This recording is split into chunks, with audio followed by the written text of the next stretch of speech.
నాలో పాపం ఉన్నదని ఎవరు స్థాపించగలరని ఈ ప్రపంచానికి ఒక సవాలు విసిరారు యేసయ్య. ఆయన పుట్టుక పరిశుద్ధమైనది, ఆయన జీవితం పవిత్రమైనది, ఆయన మరణం విమోచనకరమైనది.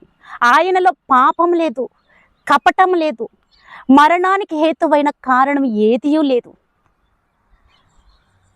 అయినను అవమానమైన మ్రాణి మీద శాపగ్రస్తునిగా ఈ లోక పాపముల నిమిత్తం వేలాడి ఉన్నారు. మనమైతే పాపంలో పుట్టినవారు, పాపంలో బ్రతుకుతున్న వారము. మనలో ఏ పవిత్రత లేదు, ఏ పరిశుద్ధత లేదు. అయితే దేవుడు మనల్ని పవిత్రులుగా చేయగలడు. ఆయన కార్చిన శిలువ రక్తంలో మన పాపములను కడిగి మనల్ని పరిశుద్ధులుగా, పవిత్రులుగా చేయగలడు. నీతిమంతులుగా చేసి ఆయన జీవ గ్రంథంలో మన పేరు లెక్కించి ఆయన రాజ్యంలోకి మనల్ని తీసుకువెళ్ళగలడు. ఆమేన్.